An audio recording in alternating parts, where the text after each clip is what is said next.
Hello, everybody, and welcome to the Bunker Podcast TV show. Thanks for joining us again. We're now on episode 4. If you've been watching them so far, hope you're enjoying them. We've got an hour for you today of local things going on, some local tunes, what's going on in and around Sunderland and the Bunker. I'll be joined by our very own Patrick Gosling. I always call him our very own because he is our very own. We don't own him, but yeah, we're going to chat about what's been going on at the Bunker these last couple of weeks. And I'll also be joined by Chris Hare from Tiny Tweeties. Chris used to work for us at the Bunker many moons ago, and he's going to be talking about Tiny Tweeties and a bit about his sort of musical career and influences as well. So we'll look forward to that. Right? We'll also have a couple of live session tracks from the Bunker archive. And I think we'll be listening to a couple of Tiny Tweeties tunes as well. So, yeah, look forward to those. So, joined by Patrick. How are you doing, Patrick? Good, man. You alright? Good, yeah. Thanks for joining us. Obviously, you got on front of the screen last 2 weeks ago at playing that nice guitar at Scene at Cloud9 Guitars. Yeah. How was that? Lovely. I've been dreaming about that guitar. Oh, yeah. I saw that, I think Manny's has been sent off and delivered now. It's all putting up. Yeah, it looks proper cool, like, doesn't it? Yeah, definitely. And you obviously normally the other side. Yeah, I'm normally over there. Not on the right, yeah. Like doing all the buttons and that. Yeah. Knobs and buttons. So we're gonna have a bit of chat about what you've been up to lately and what's been happening in the Bunker. Some people, we do this, and some people don't really know what goes on from day to day. So your role, as well as being our kind of media exec, big rig, is a tutor. Yeah, and delivering one-to-one in a few instruments. Tell me instruments that you do, and you could probably talk about your kind of before the Bunker, kind of how you got involved and. Yeah, well, with in terms of the tutoring stuff, like guitar, piano, bit of bass, here and there. Small bass, mind, isn't it? Yeah. Small guy. Yeah. Drums? Yeah. Sometimes, I play drums at a gorilla, like, but, if you want to learn how to play drums like Ringo Starr, then I'm your guy. But, and then before that, like, do I know, like, my history of coming here? Then I think the people at home might want to know that. Might want to know the story about it. Not too long, but well, I finished uni. Yeah. And I started working at the Life Centre of all places. And I'm gonna go on record and say it was awful. Was it? Yeah. It was funny though, but wasn't. When you want to be a musician, it's probably not the place you want to work. Everyone was lovely who worked there, but it just wasn't for me. It wasn't for you. And you came into practice one day, didn't you? And I came into practice and met yourself. Yeah. And then I was like, oh, he's cool. He's a nice guy, and made us feel very welcome because obviously I'm not from Sunderland. Yeah. And then I just left the Life Centre because I went on tour playing guitar for my friend Sam, who's a pop singer, and and they wouldn't give us the time off, so I was like, well, smell you later. I'm off to play the guitar in Manchester to like 12 people, and then one of my best mates, Liam Hannon, if you're watching, mate, when I was like geeked down and out, I was like, I need a job, man. I'm sick of just kind of watching the same episodes of Alan Partridge and that, and eating super noodles. So he was like, why don't you message the Bunker? And I did. Came down for a chat, cup of tea, and I've been here for like coming up with 3 years now. Yeah, not be long before we're that 3-year anniversary. Exciting times. I know. But you started off doing some interviews for early days of our Spark involvement, when you were going out to gigs and doing a bit of repping and doing some interviews. Free drinks as well. That was kind of the big one. So the drink tended to influence the quality of the interview. But you did a little bit. You've got a few friends in the circuit. Yeah. And then COVID happened, didn't it? So we that kind of those gigs we all had to stop. But the government introduced the Kickstarter scheme. Yeah. And you were able to come on, rather than being a volunteer, you were able to come on and really get your teeth into some bits and bobs. And one of them helped kick the live streams off and the TV. Yeah. Doing the recording, getting stuff for Spark. I'm trying to think, there's quite a few notable new projects we did. I've kind of dipped my toes in a lot of stuff, haven't I? Yeah.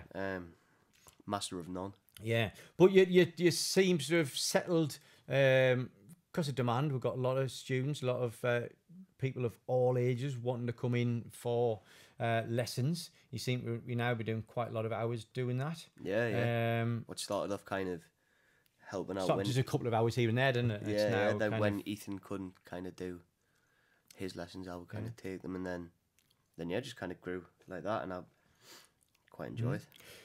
So, without naming names, describe your sort of your ideal student, because obviously you have students probably as young as 6-year-old, and we have them. I think we have students as old as 76, and everybody wants you tutors all seem to want like a 15, 16-year-old kind of really talented guitarist, because you can show them more stuff. But we tend to get a lot of people starting out. Tell us your ideal student, and you talk us through your ideal lesson. Obviously, somebody wanting to learn the back catalogue of the Beatles. Well, yeah, that's probably it in a nutshell, isn't it? No, I don't know, like someone who's actually like wanting to learn, you know, because like in the past we've had people come in where like, you know, they're just like, I don't really want to be here.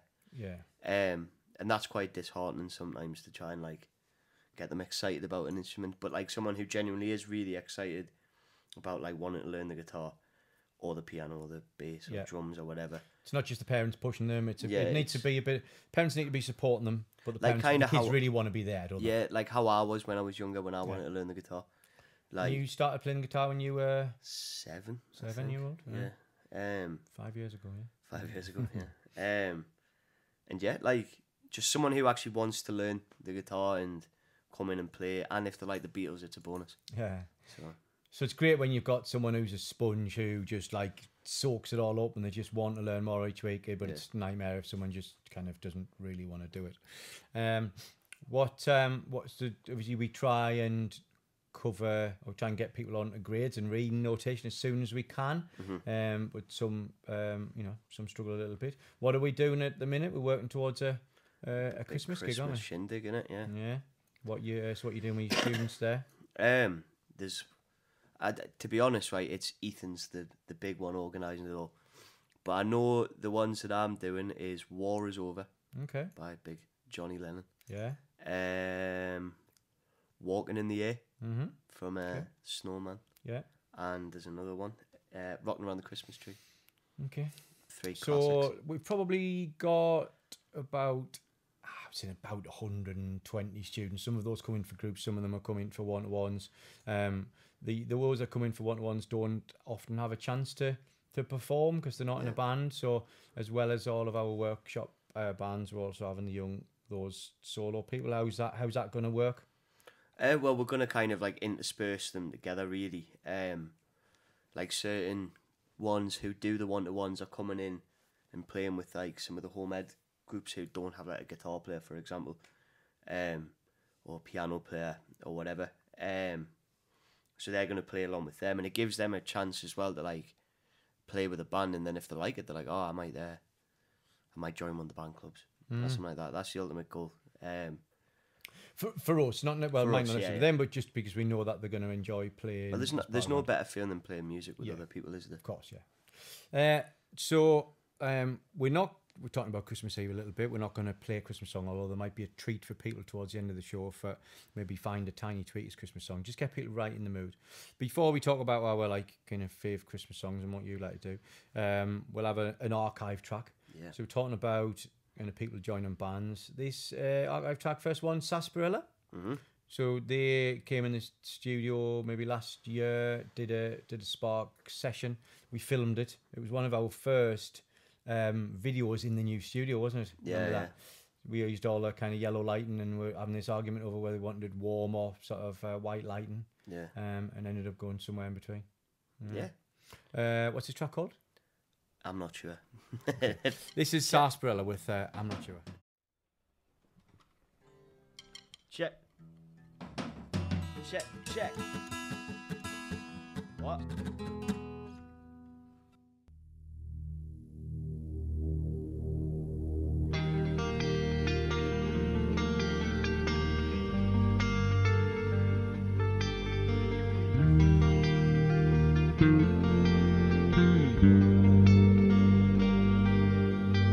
She'd leave home, but she'd never leave you.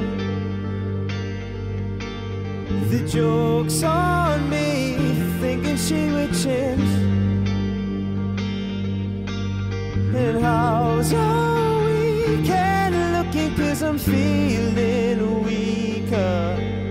And Captain Cody's calling out your name.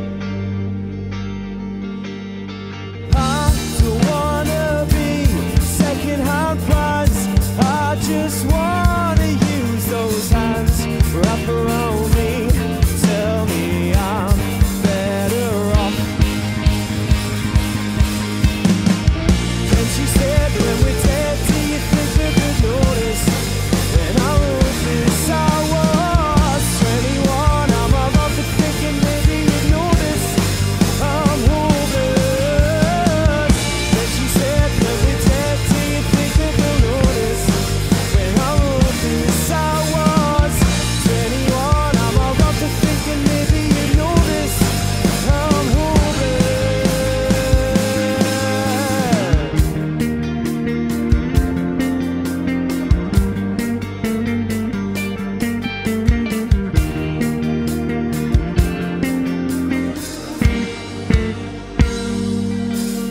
in a plastic kitchen, talking about your dreams. But you're too stoned to see the irony. We're overheating, I'm over this. At least you're leaving home, I'm over it.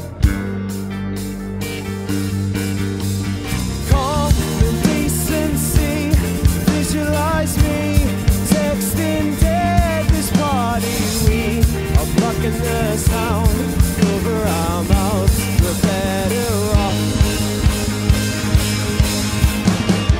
Then she said, when we're dead, do you think that they'll notice?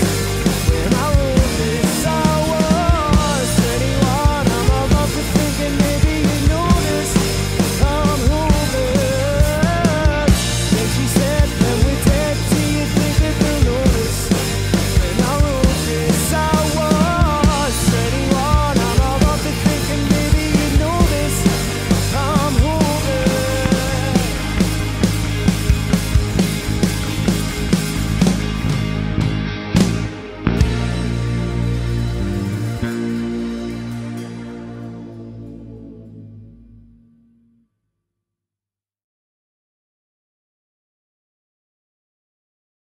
Right, that was the wonderful Sarsaparilla live in session in the Bunker Studio, and which was put out on our Spark show last year.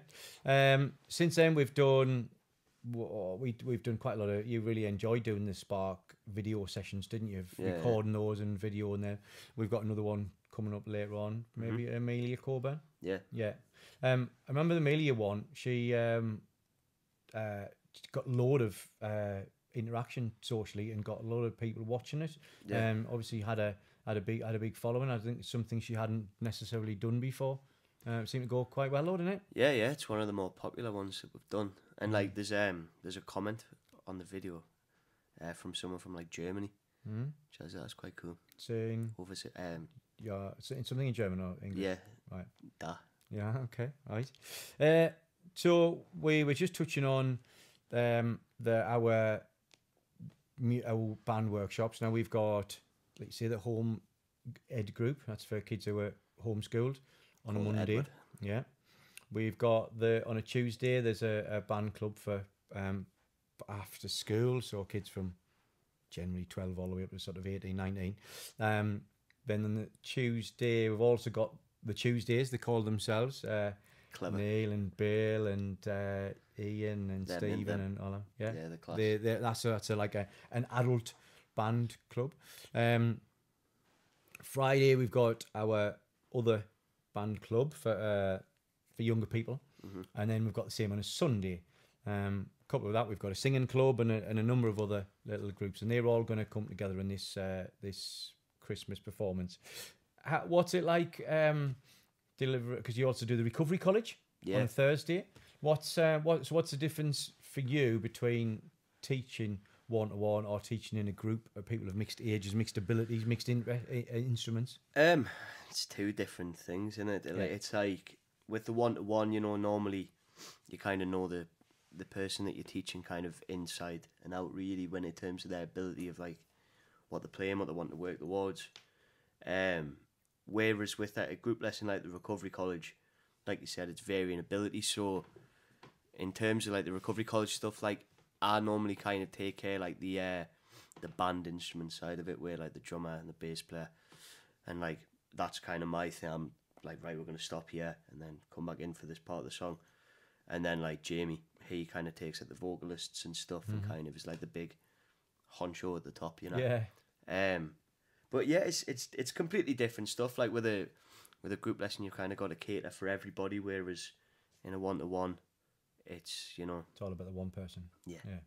With a group, you've obviously you can only go as fast as your slowest member, can't you? And with the recovery college and some of our other groups, you have total beginners coming in, and it's always great to see after 3 or 4 weeks when they can, sometimes even at the end of the first session, but when they can competently do something. And I remember going past the door of the recovery college last week, and the two girls, Kelly and Steph, were singing Let It Be, and Three Little Birds, maybe, and just think, wow, it sounded. I was really surprised by how good it sounded. In that group, there's probably 8 or 9, maybe even 10 that we used to put them in 2 groups. We put them in one because of the. Initially, I think it was because the numbers went low one week because of the weather. So we put them all in one, and now they're all playing together in one band. It's like some massive super group, isn't it? Yeah.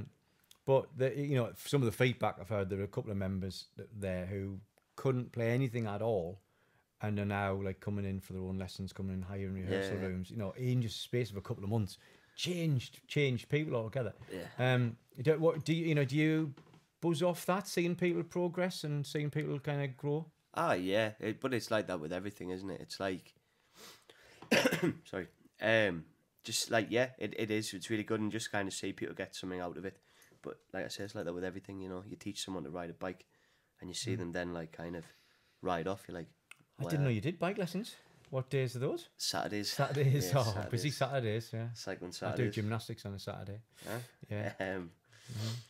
But yeah, it's rewarding, you know, and it's good crack and all. I get to play the guitar for an hour and a half in the morning. Yeah.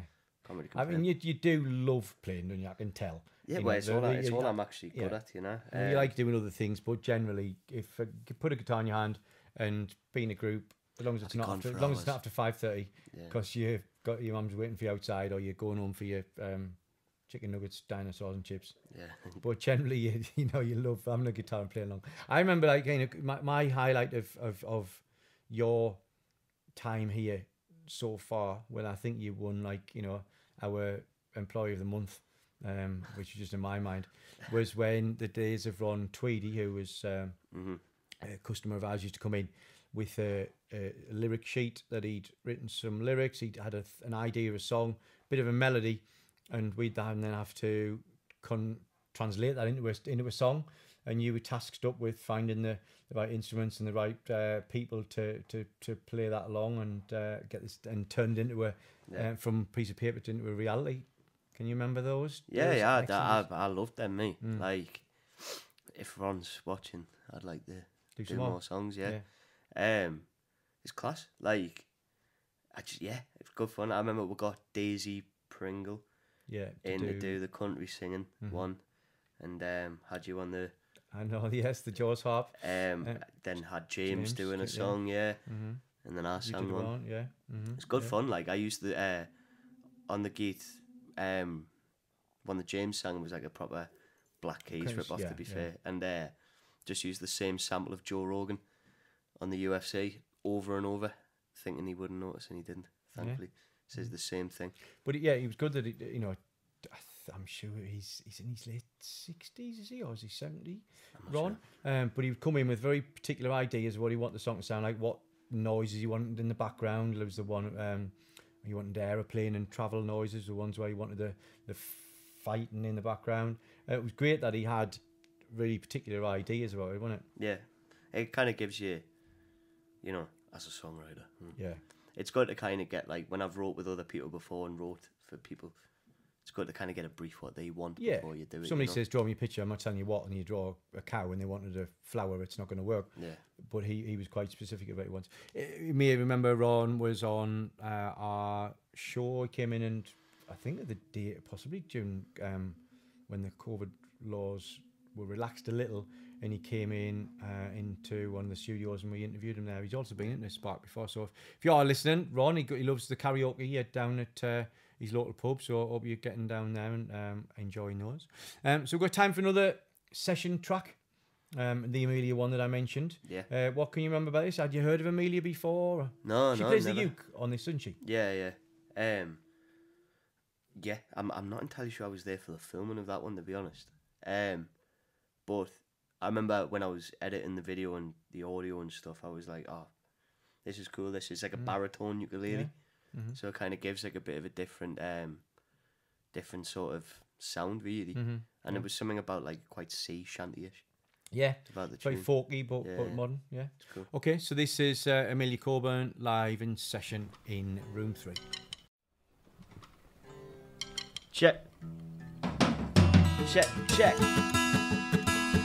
What? This song is called "Oh Captain, Guide Me Home."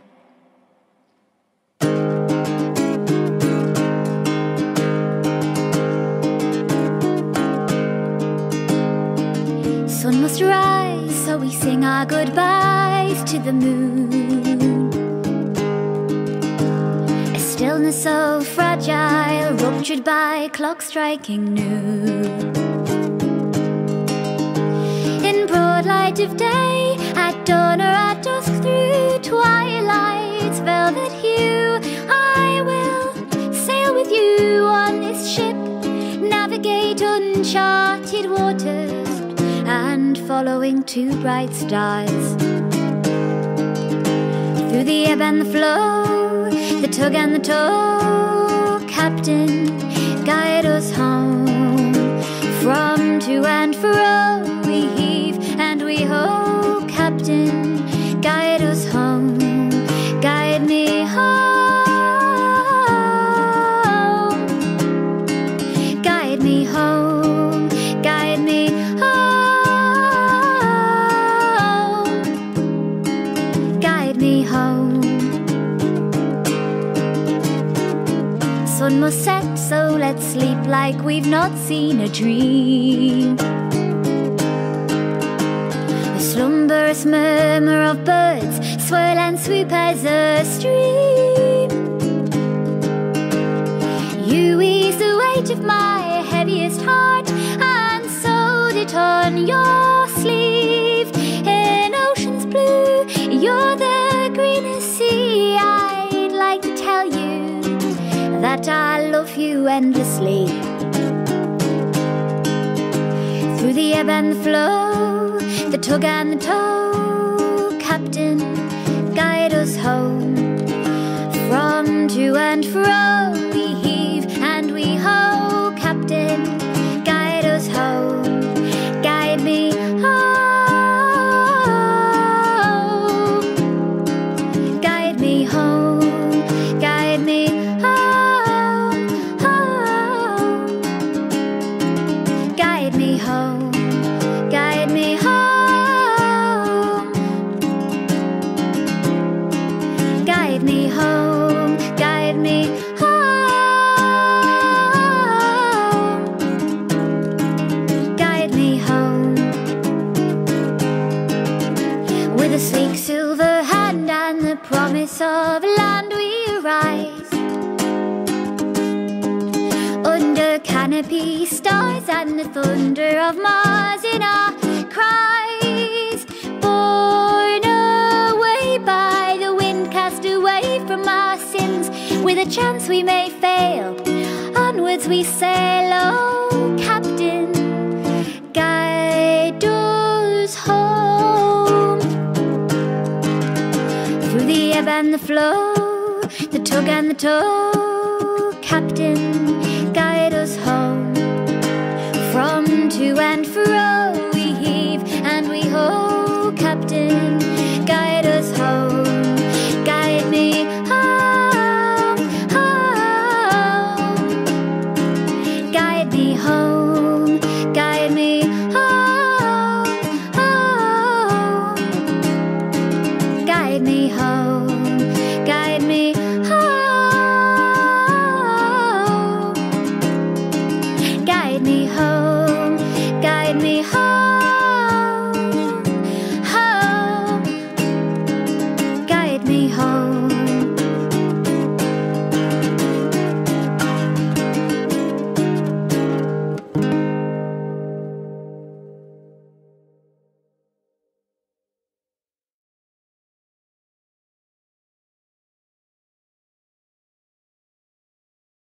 So I'm now joined by Mr. Christopher Hare. Hi, Chris. Hi, Kenny. You all right? Yes, He's great, thanks. popped by and trying to keep hold of Holly. She's behaving okay-ish. Behaving great. So far. Yeah. So far, I've just accidentally banged her head on the microphone, so she might be just a little bit sort of, dazed and cuddly, I'm hoping. Hopefully.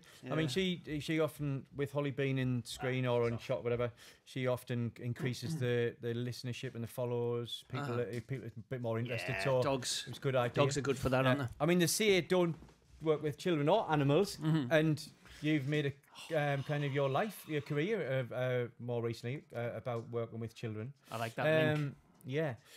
So for those who don't know about Tiny Tweeties, describe it first of all. Yeah. Tiny Tweeties is run by me and my wife, Rachel. We started doing it a long time ago now, like 12 years ago. When you had Eva. Yeah, I had we just had Eva, and what we were finding was there wasn't really a great deal of kind of, certainly in Sunderland anyway, there wasn't a great deal of kind of groups to go to kind of experience live music with kids, with babies. At the time, it's now become a bit more of a sort of industry. So we kind of decided to pool our resources. Really, Rachel was a teacher. I was a ex-bunker kind of dude. So we thought we'll pool our kind of Rachel's teaching skills and my questionable music skills together and try to create something which was initially just to kind of fill a gap for us and other parents who might want something similar to what we're hoping to do. It then took on a bit of a life of its own outside of just doing groups for parents and children, and we started working in schools. And that's when we started building the business a little bit more seriously into something that we might want to do full time. That's just a kind of a side of the other things that we did. So we started working in schools probably about a year or so into running the business.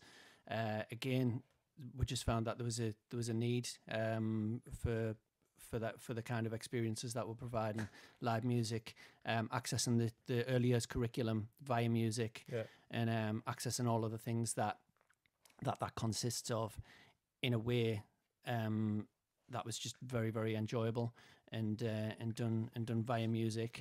And we're hitting something that seemed to work. From there, we kind of started working a little bit more across the country and working in training, education, young early years professionals, facilitators, to use music more in sort of learning environments in schools, nurseries, what have you, and that took us all over the country and internationally for a few years. We were working kind of in training events all over the place, good fun. Eventually, we're kind of wound that in for one reason or another and kind of focusing a little bit more on the northeast. Having young kids at the time, being away all the time was kind of, not really what we got into it for in the first place. So eventually we tried to shift the focus back to the northeast, working in schools here. And then, sorry, it's quite a long story. Feel free to interrupt. So just take you back a little bit to the beginnings of that. Rach had been a primary school teacher for a number of years. Yeah. You'd been, you'd worked here, you'd worked in media, PR, but you'd been in bands kind of for time. Rach, did you both have, as well as kind of finding a bit of spare time and wanting to enrich the lives of your kind of child and therefore kind of other people locally, was there a big love of music between the two of you shared? Were you always singing in the house and I just thought, actually, why don't we take this outside? Oh, absolutely, yeah. I think that's where the whole thing came from, really, with Tiny Tweeties. We're both kind of big lovers of music, and Rachel would use music a lot in her job as a teacher, and I've been sort of surrounded by music working here and elsewhere since I was a kid, really. So, and that music's very much something that comes into your life again when you become a parent, I think, for most people, because you realise how much how much joy it'll bring to you to your kids. So yeah, I think when our kids were little, music was always a really big part of our lives. So it that's certainly where the sort of genesis of Tiny Tweeties came from, I think. I mean, it's impossible now to think of there not being those type of activities now. Like you say, that the industry's grown. Whether it's just because we've both got a bit older and had kids ourselves, but you then start to see quite a lot of activities for parents, from babies through to toddlers and up, whereas there didn't seem to be, half as much, say, like 20 years ago. I remember coming to my first session and initially, even though you're right, we'd sang at home and you'd do, you'd try, you'd be playing music in the hope that the sort of it would soothe or like entertain the little one. And I remember, although my other half had brought Nina along, first time I came along, remember thinking, oh, this is going to be, a little bit of hesitance and thinking it was going to be awkward or whatever, but it was so welcoming and so friendly and kind of, the focus is obviously on the interaction between the parent and the kid and just trying to create a fun environment for the and obviously lasting memories, and then the kids going away and singing the songs or whatever. So there's obviously a progression for it all. Has it changed in what you deliver in those sessions, or has it always kept that same roots? I think it has kept the same roots, and it's interesting you should say that, because it was always really important to us to kind of to make it a very welcoming thing for everyone who came along, from kind of people who might be more used to those kind of like arts activities, to people who might might have come along to something like this for the very first time. And a lot of things certainly in the past were maybe a little bit too far to the other side, and that they would kind of be maybe a little bit out there for everybody to kind of engage in. So it was always really important to make sure that everybody who came along felt very welcome. And that's the same in the work we do in schools.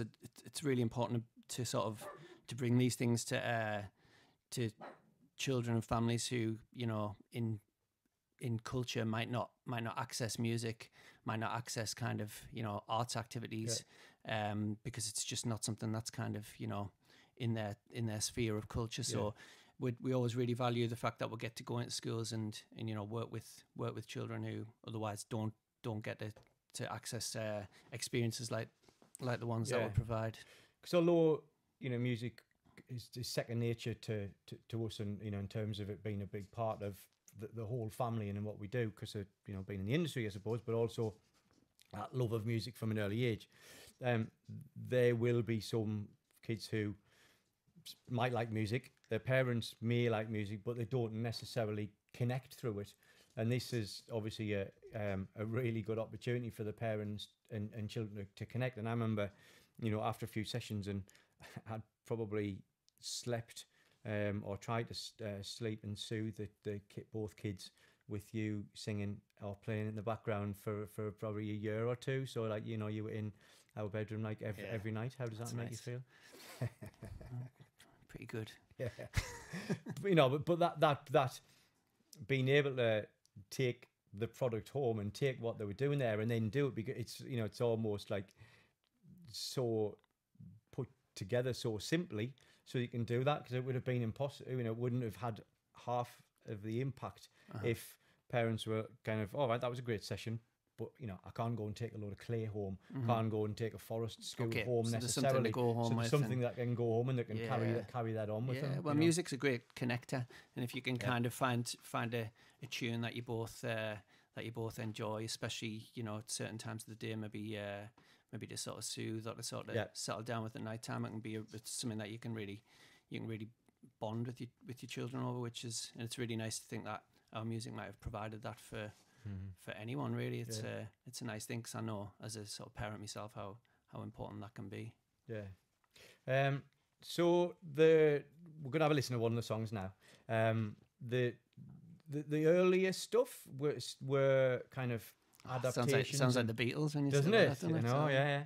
So, you know, so with the Hamburg years, when you were writing, the earliest stuff were the first stuff you'd start doing adaptations of some popular nursery rhymes, some of your own that might have lended tunes for it.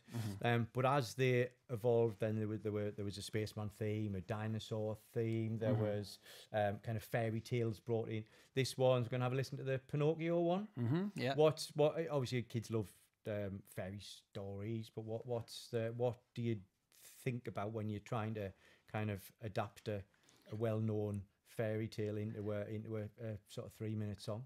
I think it's with this song's probably quite a good example of what we've tried to do in the past, where we've kind of been looking to kind of hit the objectives that a child might be looking for in music, you know, like something that's kind of connects to, you know, fairy tales or the themes that you mentioned, but then kind of, you know, maybe crafting the songs with the adults in mind as well, into something that both the parents and the kids are going to enjoy listening to together. Maybe putting in the car on the way to wherever, and like the parents are not kind of going, oh god, I can't wait till and they might actually sort of enjoy it as well. So I think that was the objective with songs like this, and the music that we've written to for parents to use at home. Most of the music that we record is like sort of directed to schools. So we've got like we've got a school portal service which schools subscribe to, and that's got about 400 songs on now, which we've kind of just added to over the years. But the music that we've made available at home's like a lot smaller now, because we're building the business as a franchise. So the idea is that people like go to sessions and enjoy the music there.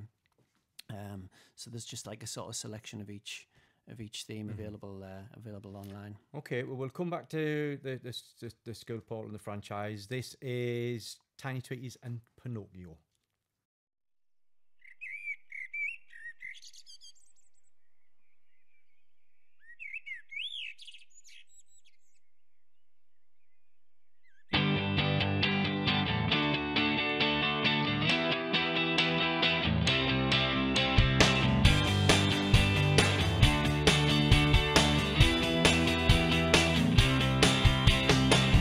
Little puppet made of wood, but he'd always lie to you.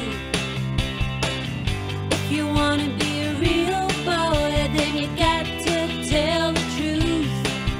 Pinocchio, Pinocchio, Pinocchio. When he told lies, his nose would grow. A little puppet made of wood, but he'd always lie to you. If you wanna be a real boy, then you got to tell the truth. Pinocchio.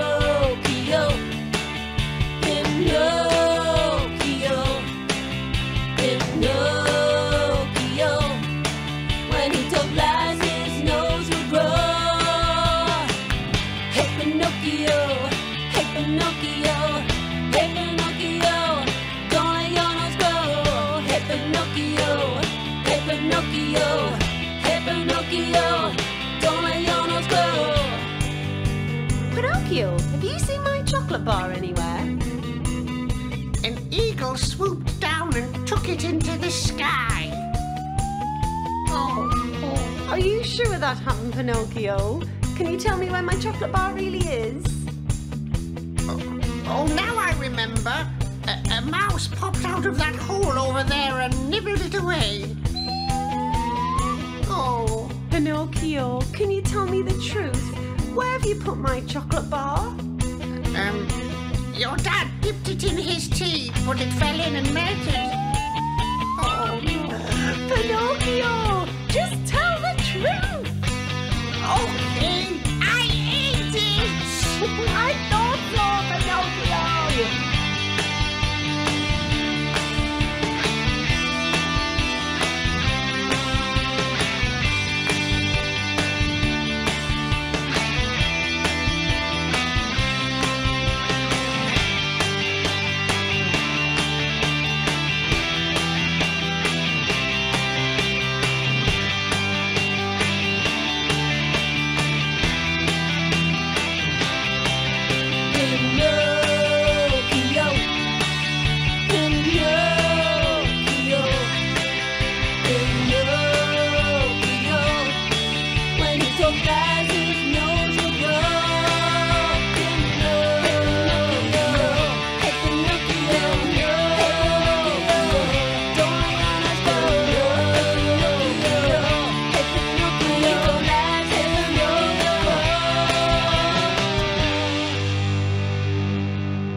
So that was Tiny Tweeties with Pinocchio. Hope you enjoyed that. We just touched on how the business has evolved. It's been going now, you said 10 years? 12 years. 12 years. 12 years. And inevitably, there's only two of you. And that must have been something that, you know, business advisors, yourselves had thought, we can't have another 5 of us. If we could do, then would be great. We could spread ourselves everywhere. So you made the sensible move to franchise and the school portal. They're both ways that the product, the output you do can be wider reaching without you having to go around there. And obviously you'll have had concerns initially about, well, can these schools do, you know, justice? Can, you know, the franchisees do? But I imagine that's all being well thought out and kind of rigorous checks. So how about the schools first? How's that gone? Well, with schools, we basically provide a kind of library of music for them to access, which is sort of been designed specifically for use in the classroom. Yeah. Based around the framework, the kind of... Based around the EYFS curriculum, yeah. And that kind of takes in all of the themes that we do. So there's songs about all the early years themes and ways of sort of connecting learning to different areas. So that's gone well. That was it took quite a long time to develop into something. And just, I mean, that was a sort of technology project really, and sort of designing something that would work and teachers can access via like interactive whiteboards and that kind of thing, and tablets in the school. So yeah, that works quite well. We've got quite a few schools on board and we get really good feedback. All around the country? It's, all around the country, yeah. Yeah. At one point you touched on earlier and you were having to go and did you go, was it Dubai? You were going to you know, speaking to expats and doing that and going around the country, but now it can be done all via the website. So yeah, I mean, that's kind of, I guess when we were kind of working outside of the area, it was kind of we're building that sort of those relationships with schools and with sort of education networks, and we're still those are still strong, and we're sort of, you know, keep in touch with a lot of people around the country. But yeah, we don't at the moment. We're not sort of traveling as much to promote that. It's kind of something that we do mainly online. Yeah, and you now have a franchise in South Shields, a one in Washington kind of area, and a one coming up in Durham. Yes, yeah. Okay.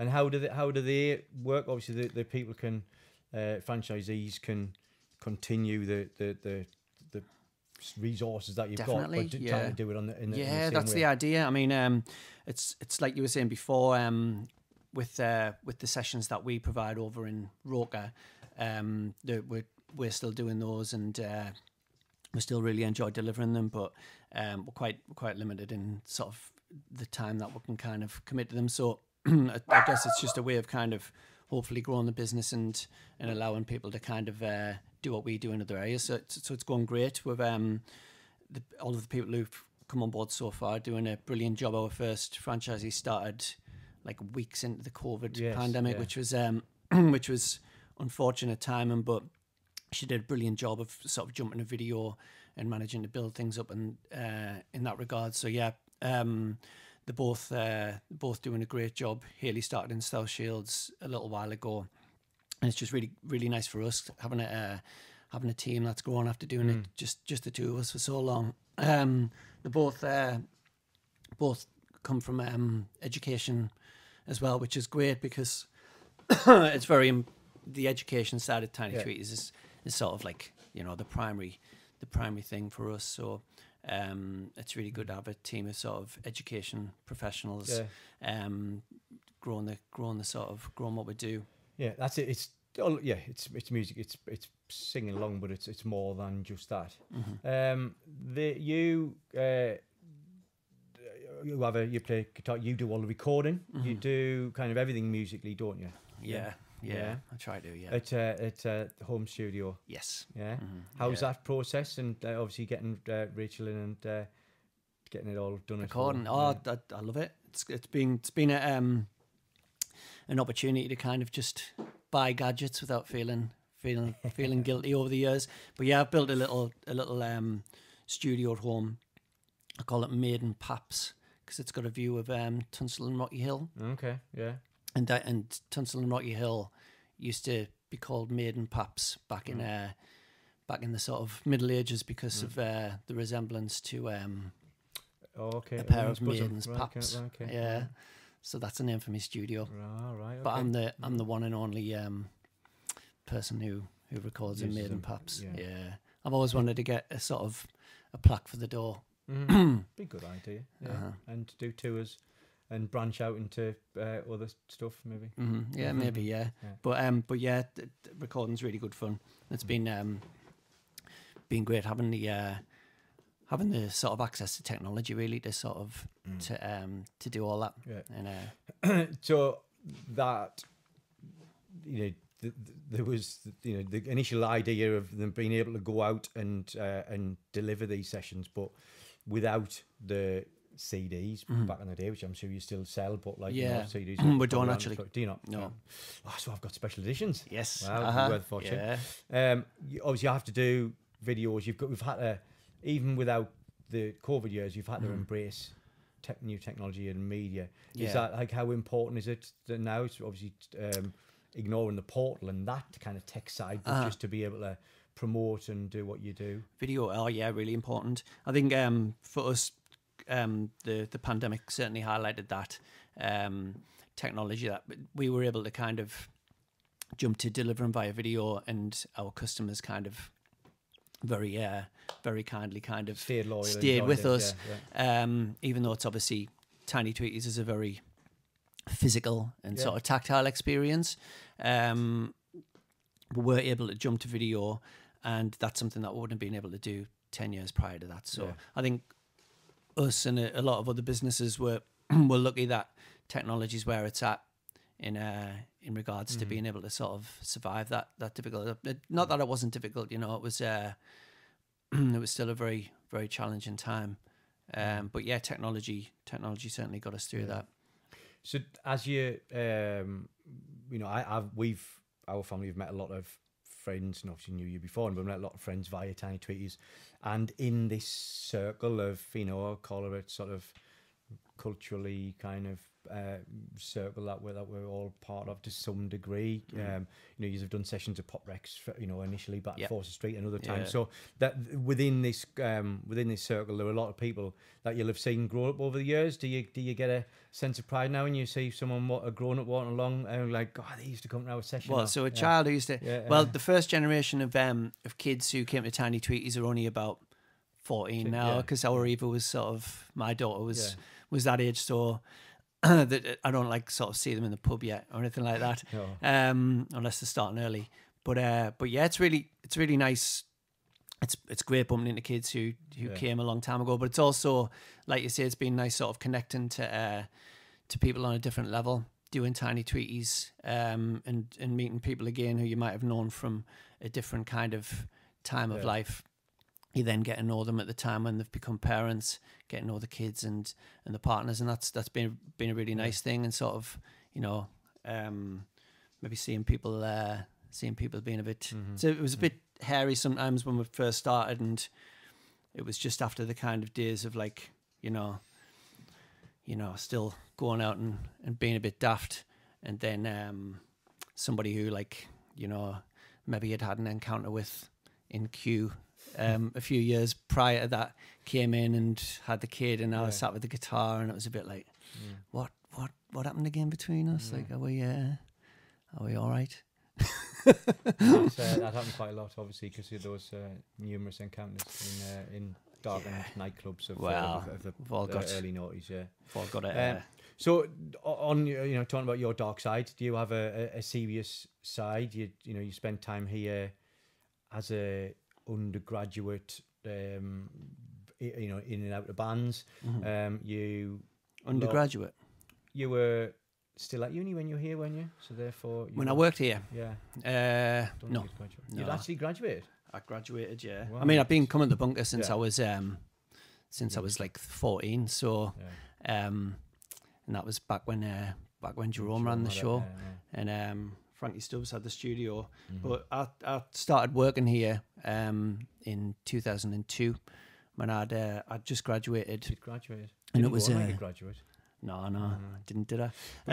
But I think you and Woody had been running it for about a year then. Yeah. And I graduated from Sunderland, and it was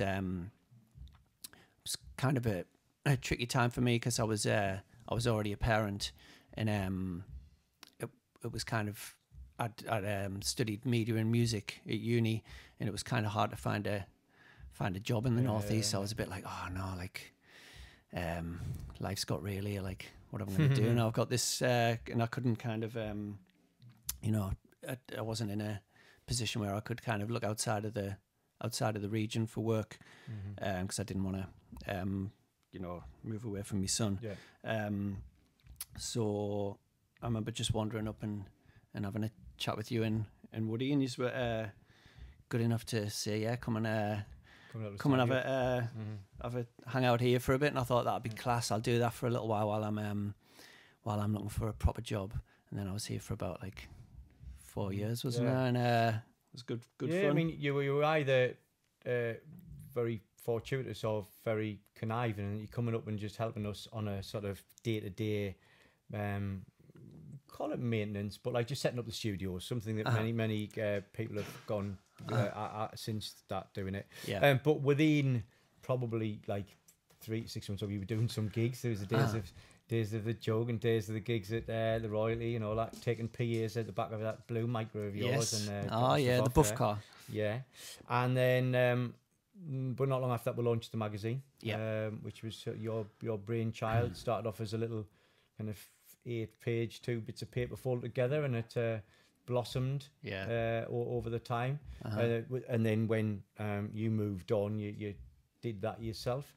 What do you miss any of that times? Anything particularly that stands out as a memory doing that magazine? It was just really good fun, wasn't it? It was I think we kind of hit a bit of a sort of sweet spot in that time, just before social media became the dominant way that people communicate, and the magazine like kind of came in at that time, doing the when we'd do like the top fives, go around, and it was it was quite a like sort of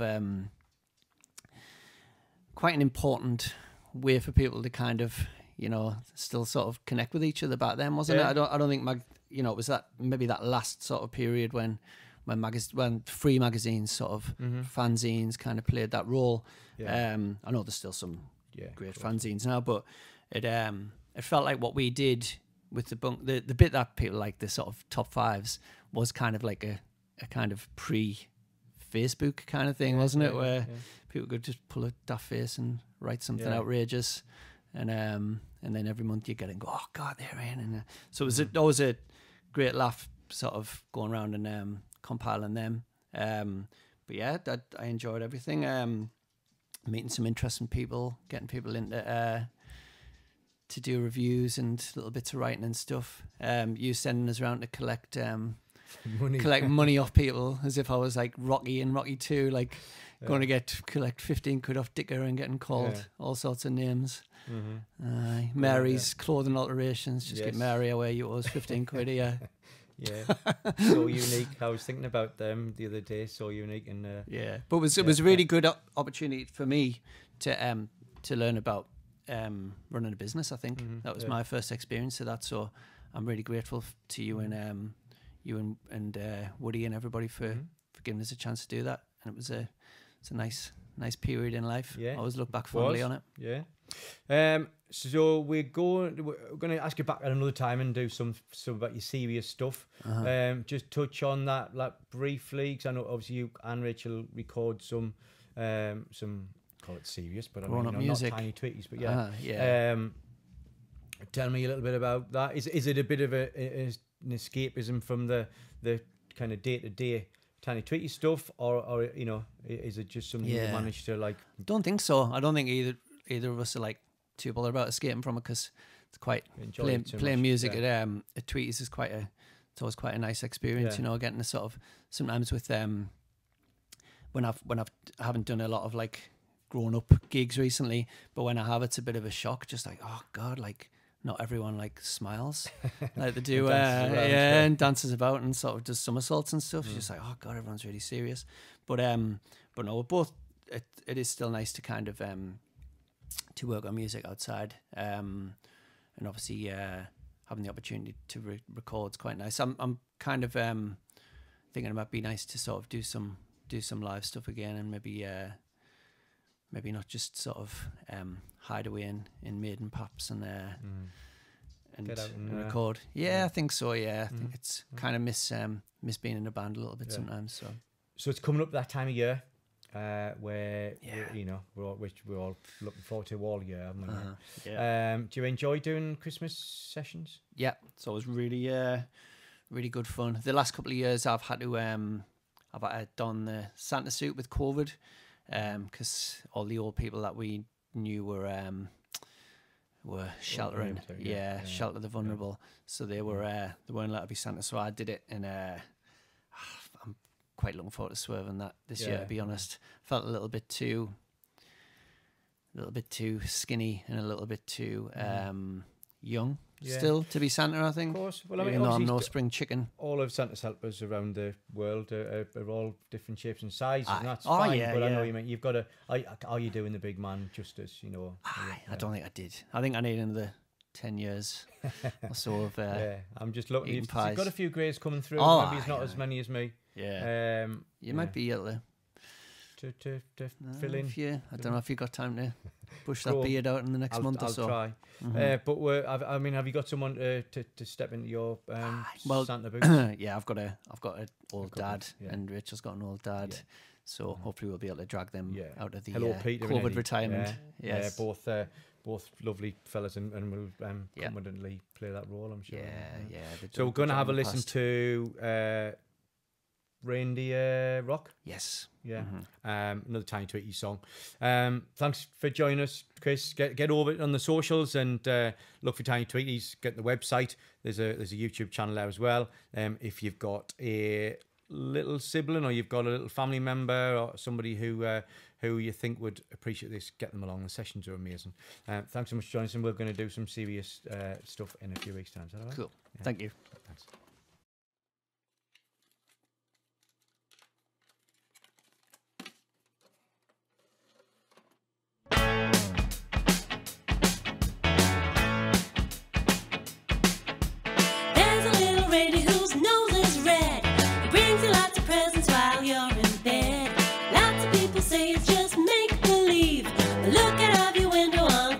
Christmas Eve. There's Rudolph.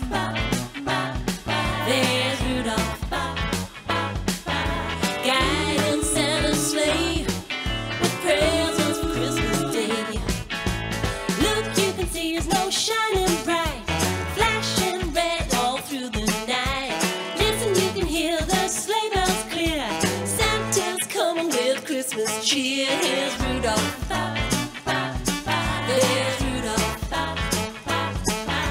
Guiding Santa's sleigh with presents for Christmas Day. There's Rudolph. There's Rudolph. There's Rudolph. There's a little reindeer whose nose is red. He brings you lots of presents while you're in bed. Lots of people say it's just make believe. Look at everywhere on Christmas Eve. There's Rudolph. There's Rudolph. Oh yeah. Guiding Santa's sleigh with presents for Christmas Day. Look out! Can you see that big red flashing light out there? There he is! He's coming, everybody! Here's Rudolph with all the presents! Woohoo!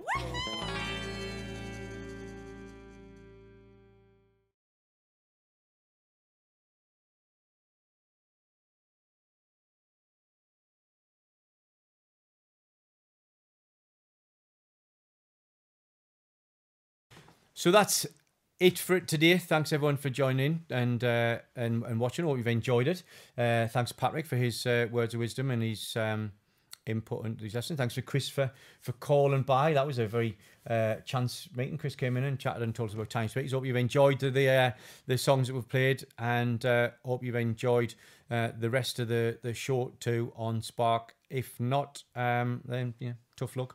But same time, same place next week. You can listen to the audio version of this on sparksunderland.com. Ask your smart speaker to play Spark Sunderland on TuneIn, and you can obviously see this on our YouTube channel. Remember to like, subscribe, tell us what you think of it all. We'll see you same time next week. Bye. Ta-ra.